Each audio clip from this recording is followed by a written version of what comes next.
Welcome, everyone. Good morning to those who are gathered here in the sanctuary on Rugby Road, and to all who are joining us online via Zoom. As we come together for worship this morning, we begin with a musical prelude offered by John Mayhood.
Good morning, and welcome to the UU congregation of Charlottesville.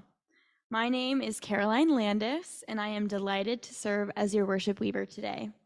It is wonderful to be gathered for worship this morning, both online and here in our building on Rugby Road. This sanctuary was built over 70 years ago on land that was the homeland of the Monacan people, and that was once cared for by enslaved people from Africa and their descendants. We honor all who dwelt here and all in our congregation whose lives led to this moment of our gathering as a community of memory and hope. I invite you now to take a moment to greet others who are with us in worship today. Those online can unmute and say hello to one another, and those of us here in the sanctuary or social hall are welcome to greet your neighbors, especially those you may not know. Good morning, everybody. Morning. Morning. Good to see people. Morning. Good morning. Morning from Erie, PA. Good morning from Ivy.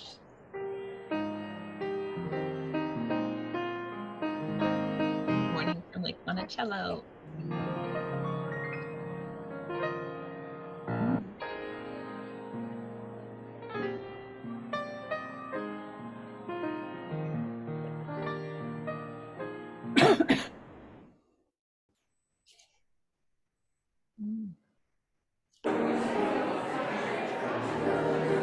Many singers are there.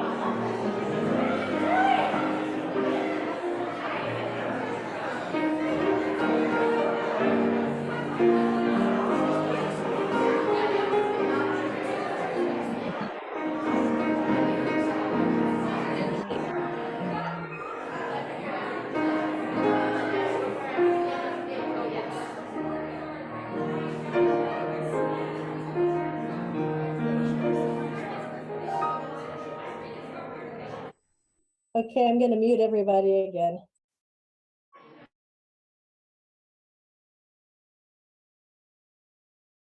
We welcome those who are new to our congregation and invite you to join us for fellowship after the service in the social hall. Feel free to use one of our red coffee mugs, which are for newcomers in our congregation. In addition to the sanctuary, seating is available in the social hall where there is a live stream of the service. Everyone is welcome in the sanctuary, but if you need a roomier space, the social hall can be a good option. Please do whatever you need to feel comfortable as we worship together. Many thanks to all the folks who are helping us share worship both here and online. Our on-site greeters, ushers, and hospitality and logistics team. And special thanks to our AV tech, Rachel Buckland, supporting the dual platform worship both online and here on Rugby Road. Thanks to John Mayhood, Scott DeVoe, and our choir for sharing their musical gifts. And I am pleased to be worshiping with Rev Leia this morning. Sorry. Now here to greet you from your Board of Trustees is Kay Frazier.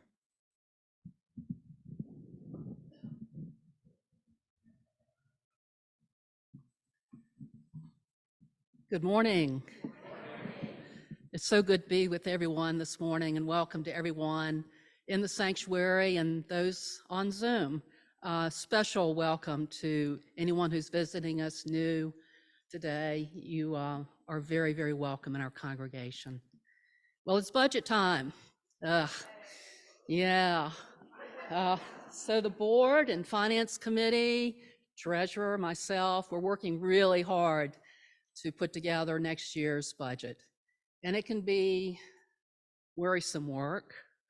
It can be tiring and a lot of details. And you might wonder, why would anyone volunteer to do this work?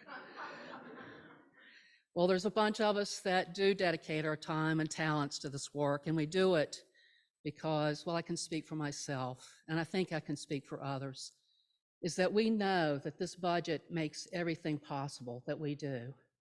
We know that the budget, it's numbers on a page, but those numbers on the page make it so that we can be here today, that we can Zoom today.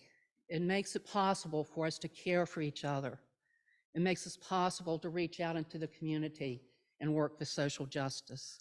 And so that's why we do this work. That's why it's so important.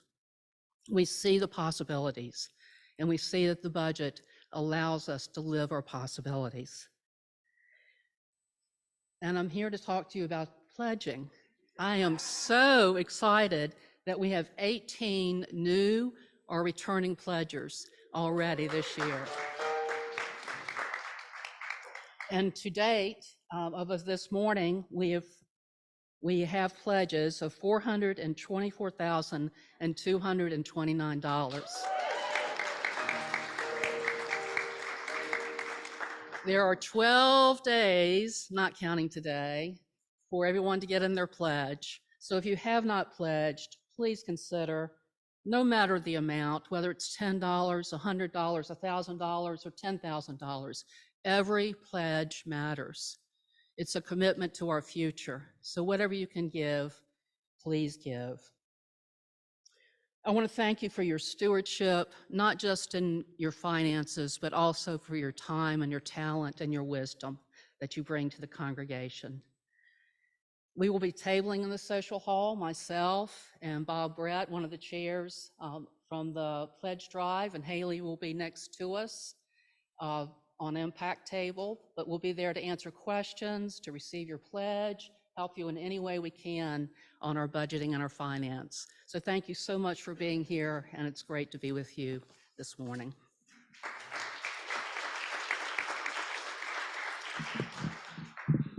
Thank you, Kay. Here are our announcements this morning. Every year, Impact holds a large public meeting in Charlottesville called Nehemiah Action Assembly. This year's Nehemiah Action takes place Tuesday, March 21st at 6:30 p.m. at Martin Luther King Jr. Performing Arts Center. Many members and friends of our congregation are planning to attend, and we would love to have you come with us. To learn more, speak with Haley Owens and Kelsey Cowger in the social hall after worship. Our women's spirituality group, Women's Spirit, is gathering for their next ritual to celebrate Ostara, the spring equinox, tomorrow evening, Monday, March 20th at 6:30 p.m., downstairs in the lower hall from 6:30 to 8:30. For more information, speak with Bonnie Hansen or Christine Gresser. Our congregation's youth are selling attractions coupon books in the social hall to support their upcoming service trip to repair homes in Appalachia through the Appalachian Service Project. The books cost $25. For more information, speak with Margaret Gorman in the social hall. Now, let us settle down for worship. Oh, I'm sorry, and yes, Scott's announcement.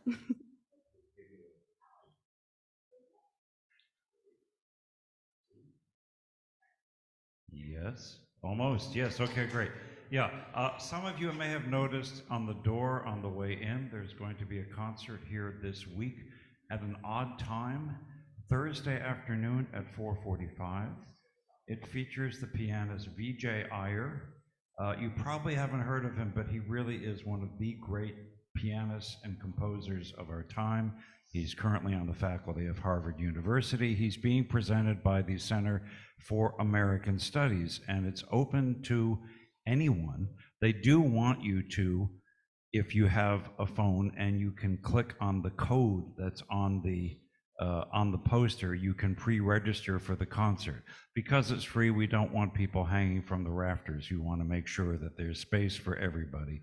But we do want people here who are interested in jazz should know about it. This Thursday at 4:45, B.J. Iyer. Thank you very much. Thank you, Scott. And now let us settle for worship. Our call to worship this morning comes from Joan Javier Duval and is offered in two voices.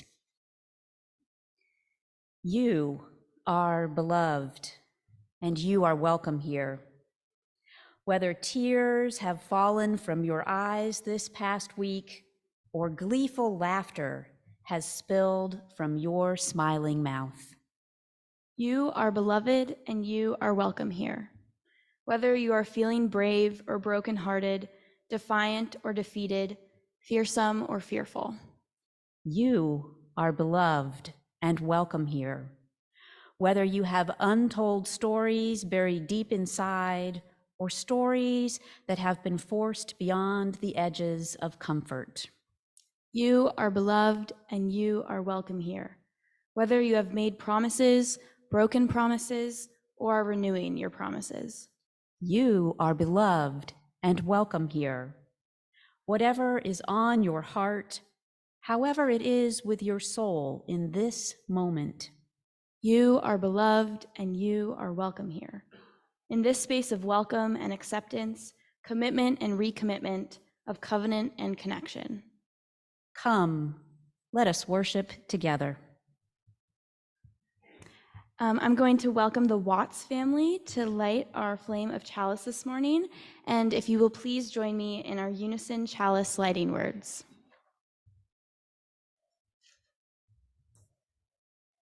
We gather this hour as people of faith, with joys and sorrows, gifts and needs.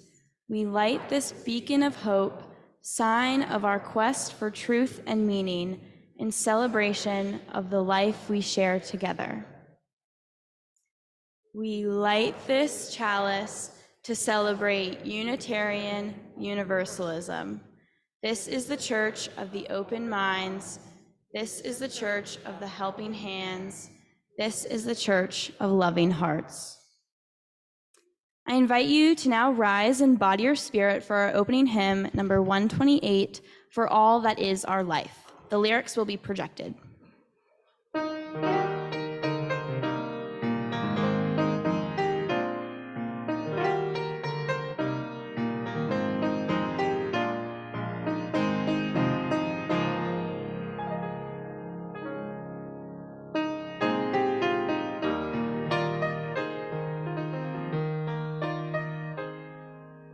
For all that is our life, we sing our thanks and praise. For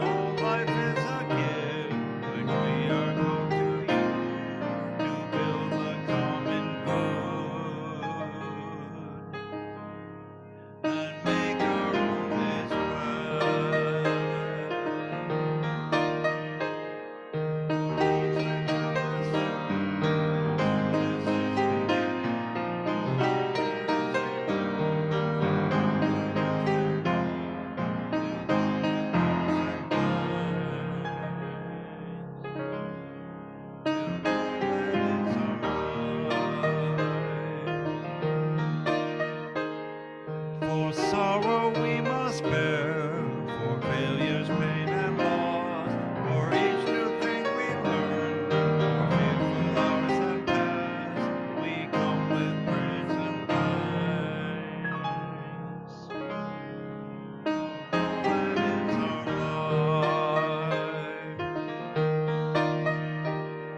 For all that is our life, we sing our thanks and praise. For all life is a gift, which we are called to use to build the common good and make our own days glad.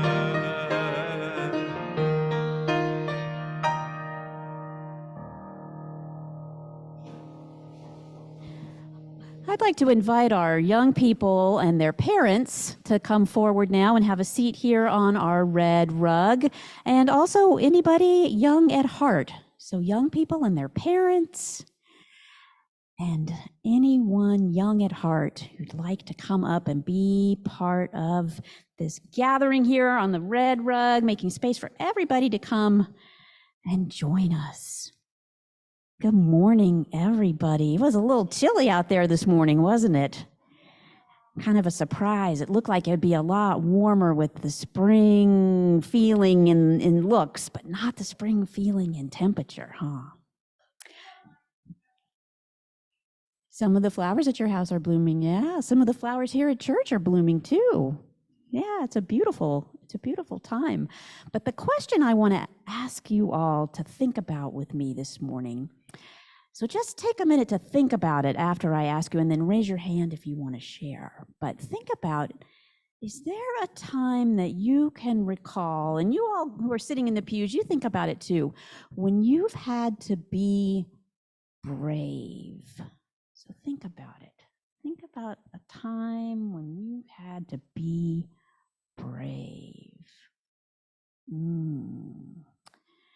Jean, I saw your hand come up first. Do you want to share with us about a time you've had to be brave?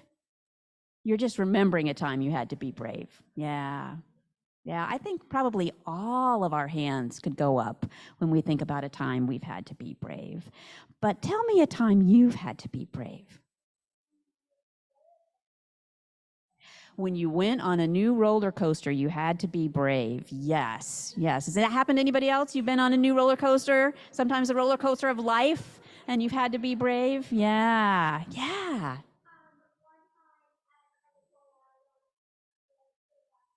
You went on a Ferris wheel by yourself at a carnival. Yep, that takes you up pretty high, so that requires you to be brave. Ethan.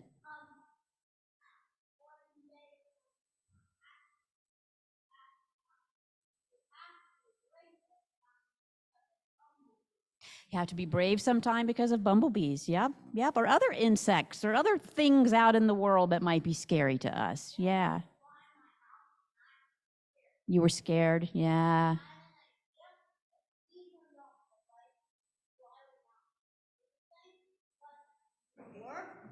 But I did it again and it still didn't work. But what happened next was we caught him. He went on the window and my daddy sprayed the window with spray. Yeah. So your family had something scary happening in your house, and you were trying to figure out how to make it better, how to solve it, and you tried some different ways to make that work. Yeah, I think we've all had to do things like that, for sure. So we've named some times that we've had to be brave, but what does it mean to be brave, or what does it feel like to be brave? It feels scary to be brave? Yeah. What about it feels scary? You might get hurt. Yeah. What else? How does it feel to be brave? What do you have to call on in yourself when you're being brave? Hang on, Ethan. I'm going to see if somebody else has an idea, and then I'll give you a chance to share again. What do you have to call on in yourself? Beth. Courage, yeah. Well, I just happen to have a story this morning that addresses this very idea. So let's listen to this story together and then we'll talk about it a little bit more. So, Rachel, will you share our story, please?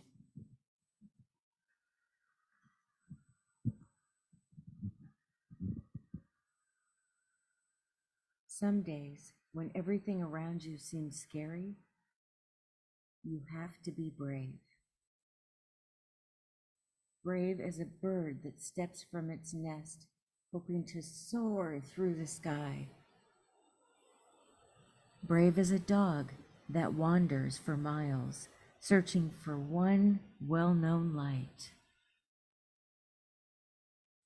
Brave as a caterpillar that builds a bed, wondering when it will wake. Because some days are full of things you'd rather not do. Like plunging into a pool all by yourself, hoping you'll swim and not sink. Or standing alone in front of a crowd, searching for one friendly face. Or boarding the bus and riding to school, wondering what lies ahead. At times like these, the world can seem too big, too loud, too hard, too much.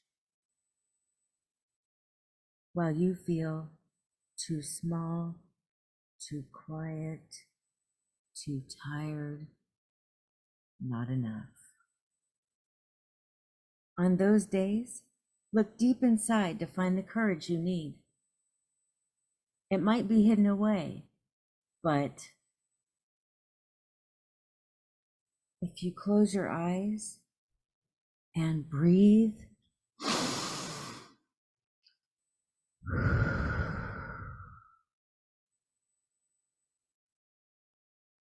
you will see it, shining its light in the dark, warm, steady, safe. Your light might be small to start, just a spark, but you can turn it into a flame. Picture it in your mind. Then imagine it becoming bigger and bolder. You can make your courage so big it brightens your heart, fills your fingers, and flows to your toes. Think about what you're good at, something you love, or someone who loves you. No one else will see it, but you'll know you glow. And you'll know you are ready. No matter how deep the water, how loud the crowd, how hard the ride, or how much there is to do. You might struggle, you might succeed. People might clap, or laugh, or not notice at all. No matter what happens, you'll be all right. Because once you find your courage, it's easy to use again and again. The next time life seems scary or you start something new, you can remember when you were brave. And then you can stand straight and walk tall, knowing you are as brave as a bird, a dog, and a caterpillar. As brave as you.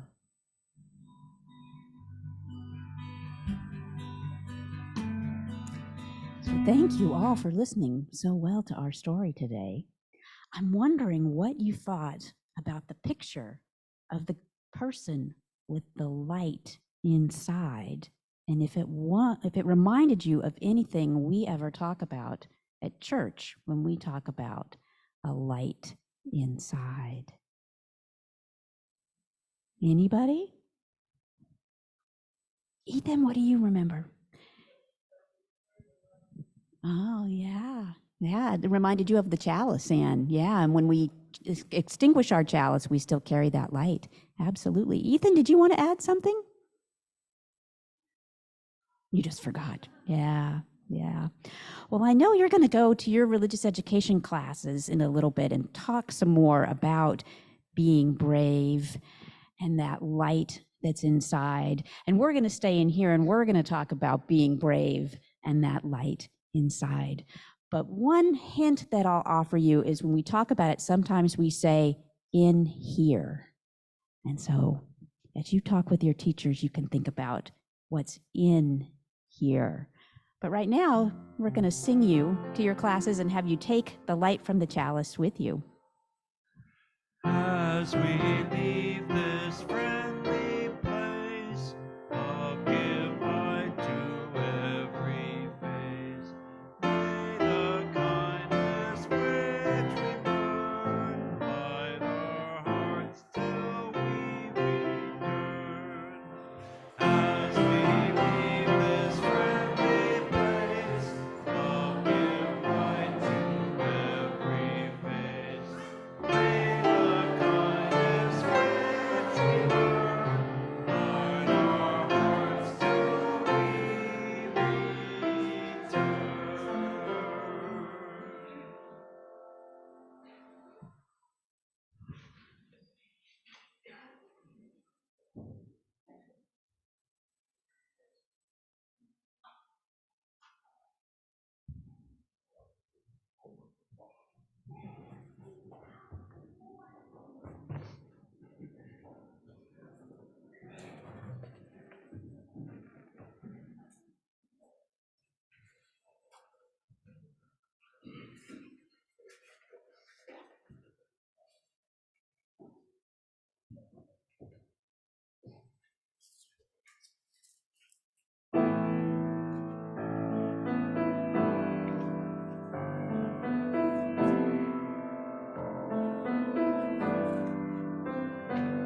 Thank you, choir. Thank you, Karen, for your cello as well. Please join me now in a time of centering, meditation, and prayer.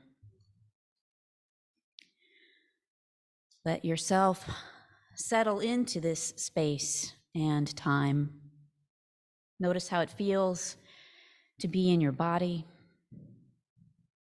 Feel your breath as it moves in and out,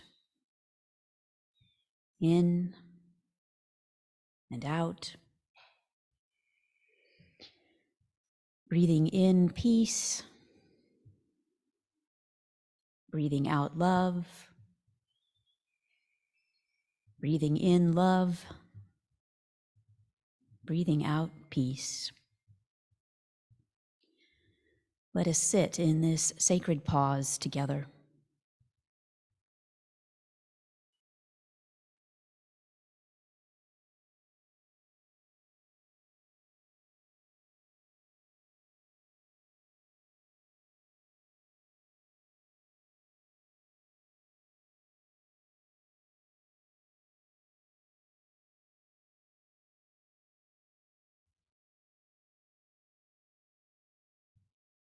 Spirit of life, Spirit of love, we give thanks for this day made holy by the beauty around us.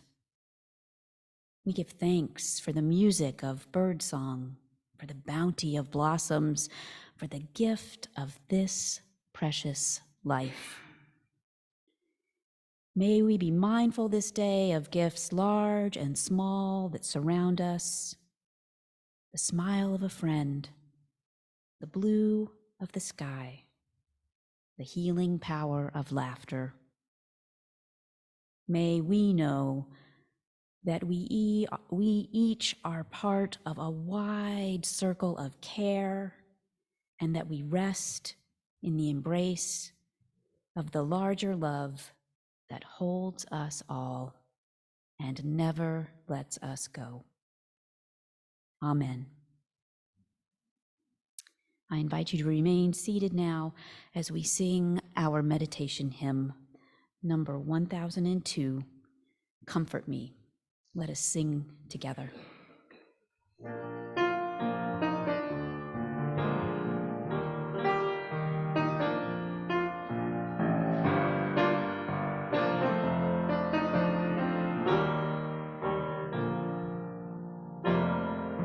Comfort me, comfort me, comfort me, oh my soul.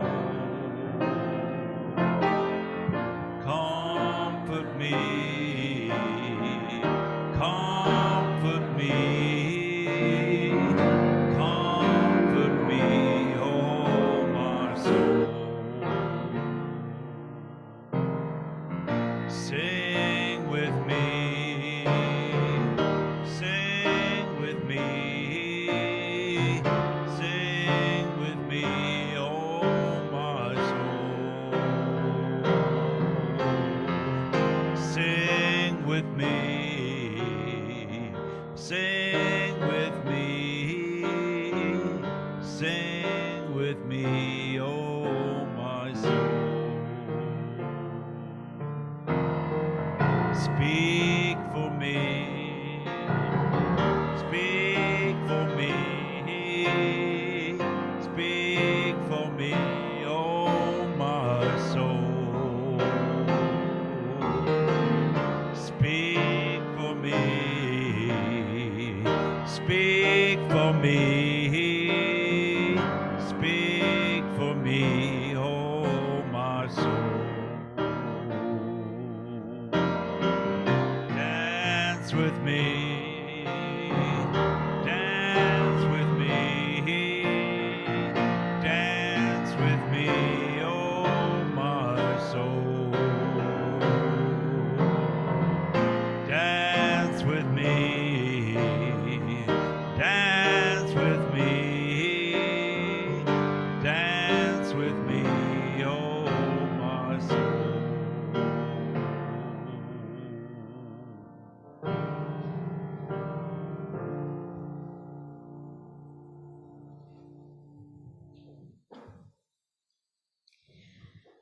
We are an interconnected community that cares for one another, and part of how we embody this care is by making time to share the joys and the sorrows which we hold in our hearts.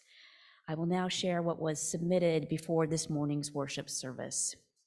We have one joy that was submitted this morning by Patty Wallens, and she shares the joy that it is Edith Good's birthday today.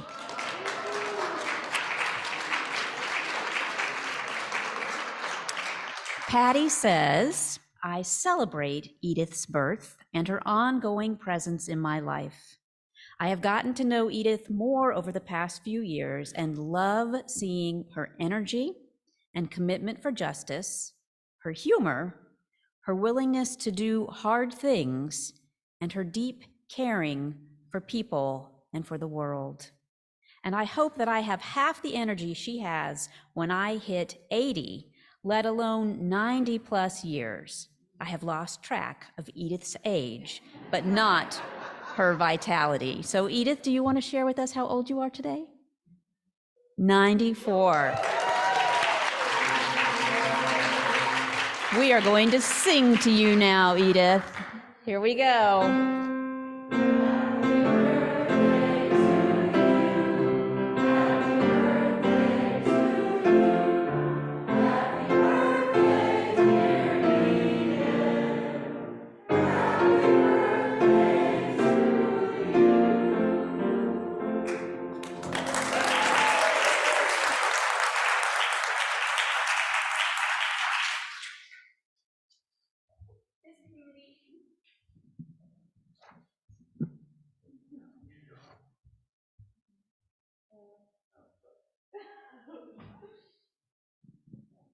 Okay, there we go. This community offers its love and support to what is closest to our hearts. Another way we show our care for one another is in sharing our financial gifts with our community and our congregation. Our social action collection for the month of March is being taken for the Charlottesville Public Housing Association of Residents, or FAR. FAR was founded in 1998, and its mission is to educate and empower low-income residents to protect and improve our communities through collective action. Rachel, would you please show the social action slide for giving?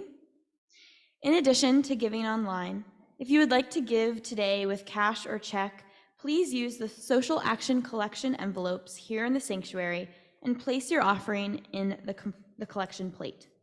Please do not seal the envelopes as we reuse them. In addition to our social action collection, each week we invite everyone into the spiritual practice of generosity by giving to the ministry of our congregation. Through your pledges with the weekly Sunday morning offering, together our financial gifts and support build the future of our congregation. This is our shared ministry.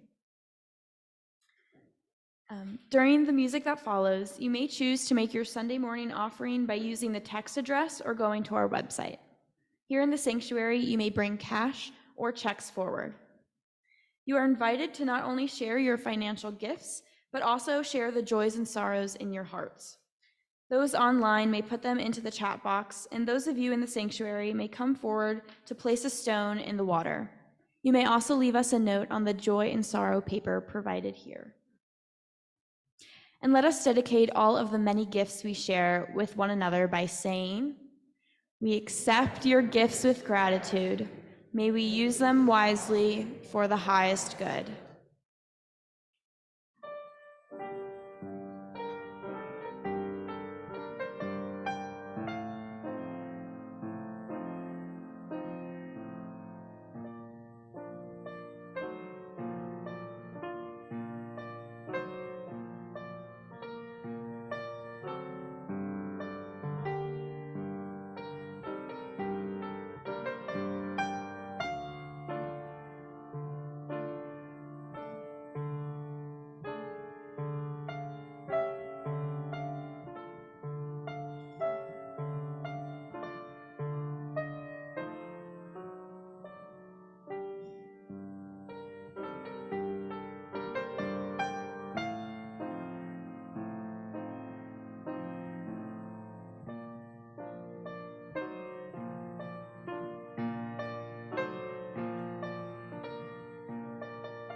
This winter, we've been exploring together through our worship services and our faith development classes and our small group cottage conversations, our different ideas about the kind of community we want to build together here at UU Seville. Our mission task force is taking all the wonderful feedback they've gathered and are organizing it so that they can reflect it back to us, reflect back our collective voice about who we say we are, as well as who we aspire to be. This is truly an exciting time for our congregation. As I've been thinking about the revisioning of our congregation's mission statement, I'm reminded of the wisdom of Maria Harris. Maria Harris was a beloved Catholic religious educator who influenced many beyond her own faith tradition, including many Unitarian Universalist religious educators, when she asserted that the congregation is the curriculum. The congregation is the curriculum. What she means by this is that how we treat each other, how we behave as individuals, how we interact with each other, how we engage with each other in committee meetings and social gatherings, how we are with our children and our youth, how we are in the social hall on Sunday mornings tells more about who we are and what we value beyond any curriculum, faith development class, or worship service ever can. The curriculum of our congregation shows what we value as a people, where we are putting our energy as a community. We give explicit and implicit messages all the time about what is important to us. Here are just a few ways to think about this. What are the messages we are sending by the images on our walls, or our signs, or our bulletin boards? How do we use and who uses the spaces in our buildings? How robust is our congregation's current recycling practices? How accessible are our spaces to those with mobility issues? What about accessibility issues in general? Do we have gender-neutral bathrooms? These subtle and not so subtle messages tell an important part of our collective story. I invite you to use a curious eye and give a look around our campus and see what messages you notice and how these messages inform your thinking about who we are. Universalist minister Angus MacLean, who lived from 1892 to 1969, played a major part in the philosophy and practice of religious education within the Universalist and the Unitarian denominations during the 1930s and 40s and 50s. Similar to Maria Harris's pedagogy, MacLean taught that the method is the message. The method is the message. How we do things, how we show up matters. Many of you know that I was raised a Unitarian Universalist and that my passion for our faith runs deep.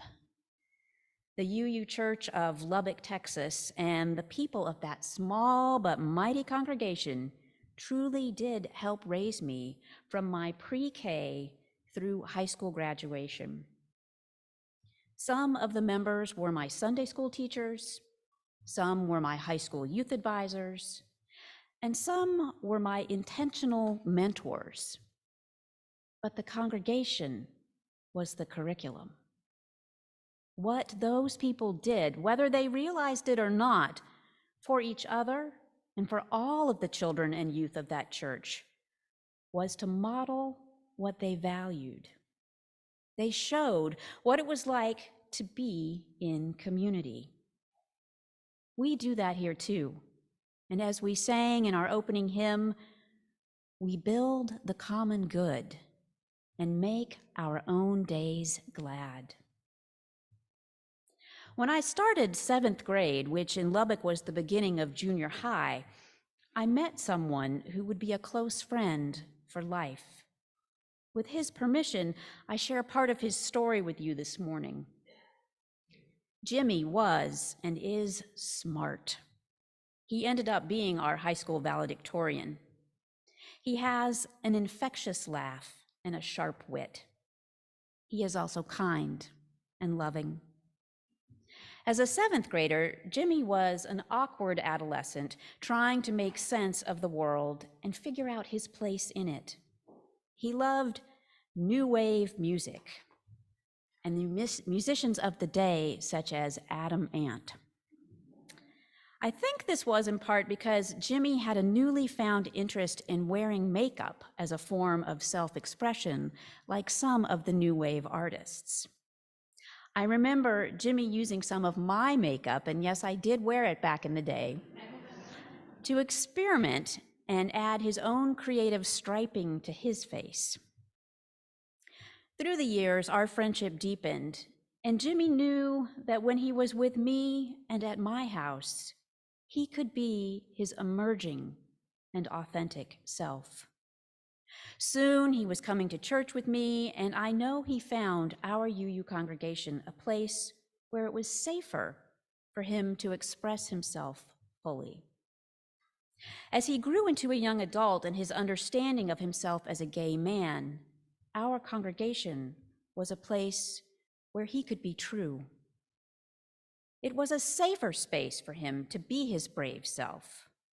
I say safer and not safe, because as much as we might hope or try to create completely safe spaces, we simply cannot. To think we can or to claim so can cause even greater injury. We know that even with the best of intentions, our actions and our inactions and our words do impact others in ways that can cause harm, even if unintended. Sometimes we say hurtful things out of our own ignorance or lack of understanding or insight. Sometimes we do or don't do something because we don't know better. As both Angus MacLean and Maria Harris offer us, how we do things and how we show up matters. As Unitarian Universalists, as people who aspire to be thoughtful, kind, compassionate, and liberatory in our actions, we are called to be intentional about creating spaces that, while not completely free from causing harm, are communities where people, all of us, but particularly people who are so often under attack in the larger world, can know that it is safer to risk showing up here in our fullness.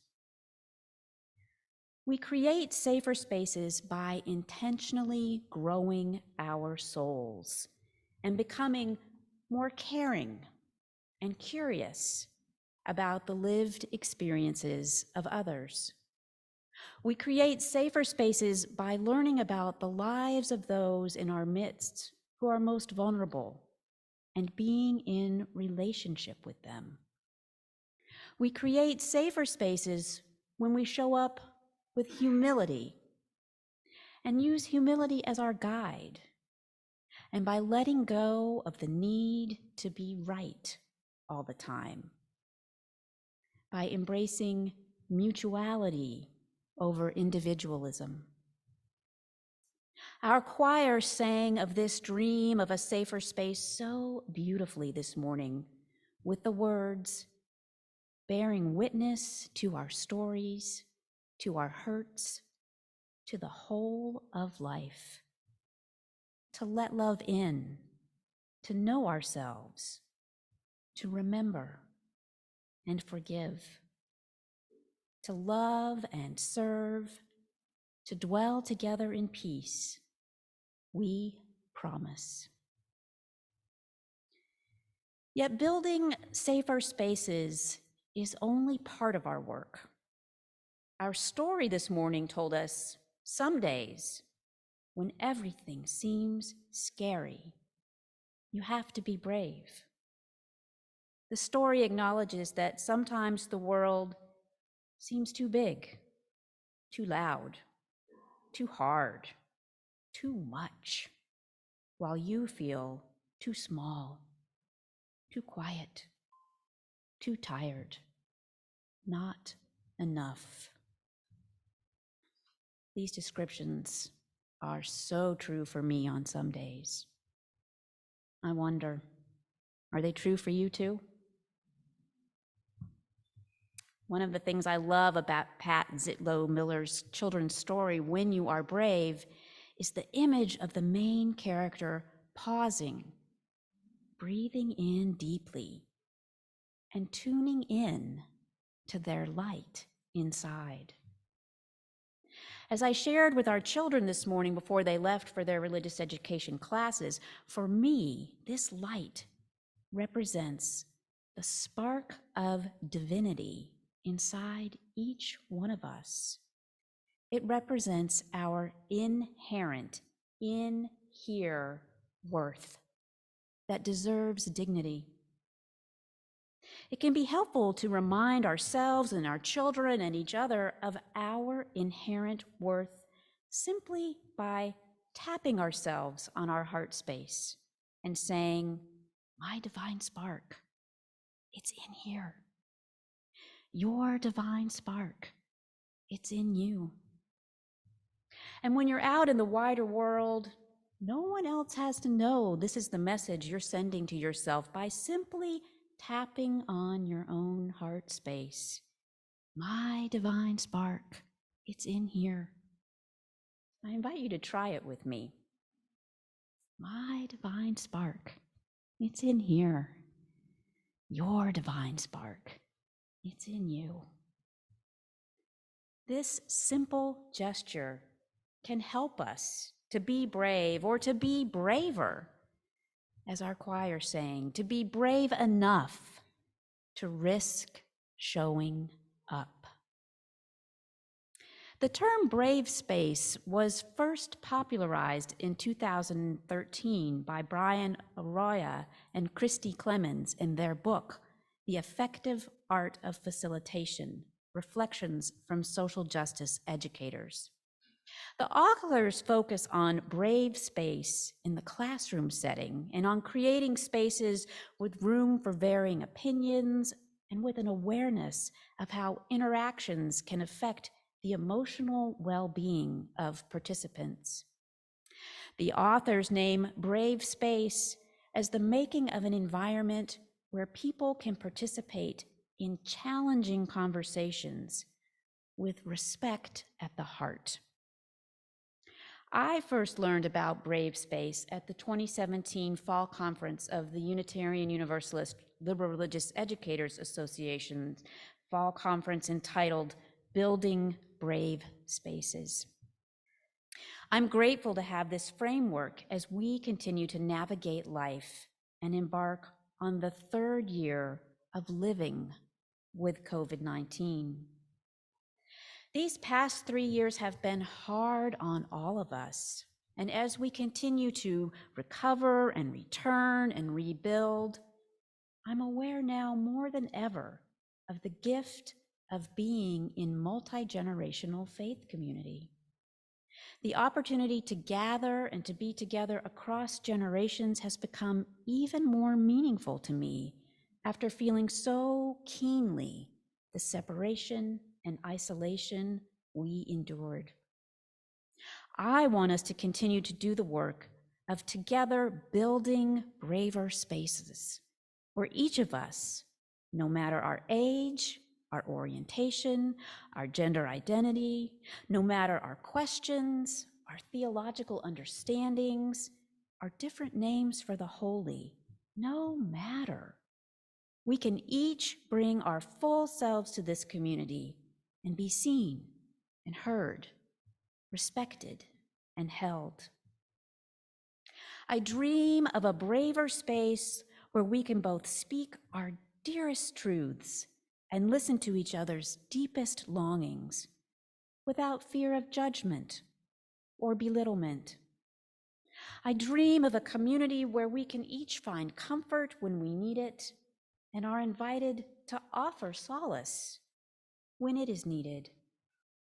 I dream of a community where we find inspiration, the inspiration to go on when we need it, and where we bear witness to each other's honestly shared stories of lived experiences. I especially want our congregation to be a safer and braver space for those whose lives are so often seen as less worthy for whatever reason. May we continue to do the work of creating a safer and braver space where those who need it most find respite from hatred and attacks. For all the young LGBTQ plus people of today, may we dare to side with love and together build a community right here that is safer and braver for us all. I dream of a community where we each engage in the ongoing work of growing into our best selves and are able to say, my UU church, my UU faith helped me be who I am today. With that, we will give each other the hope to know that together we can go on. I invite you to rise now in body or spirit for our closing hymn.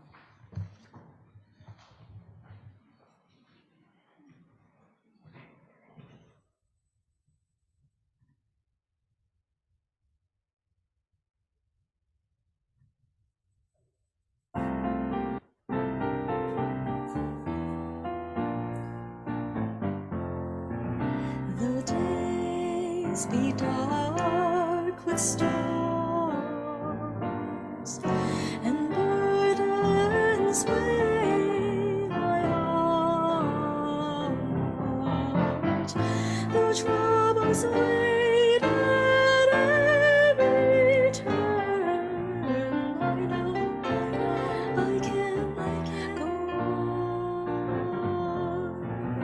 When sorrow heaves my soul and burdens make me strong, though troubles wait at every turn, I know I can go on. My family in my heart,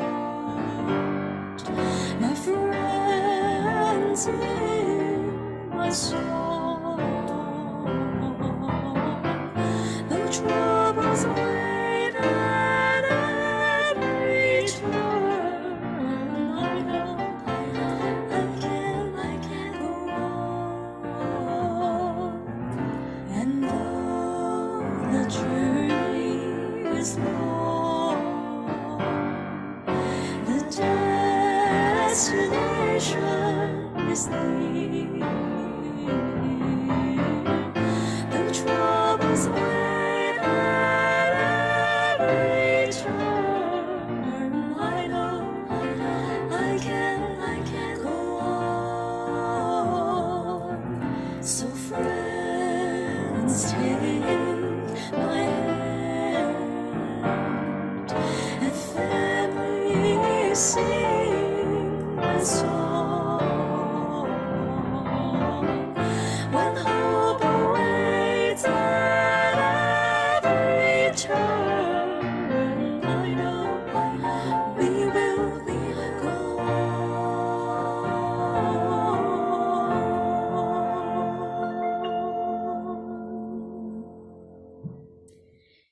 Caroline, will you please extinguish the chalice as I offer our closing words? This morning breaks with the promise of the holy, and this day invites us to risk showing up. Today and tomorrow and in all the days to come, may we each be creators of safer and braver spaces. May we each find, no matter what, the courage and the hope to go on. And may we each tap into the light within and take the risk to be our beautiful, messy, human selves in all our fullness. Go in peace, go in love. Amen, and blessed be.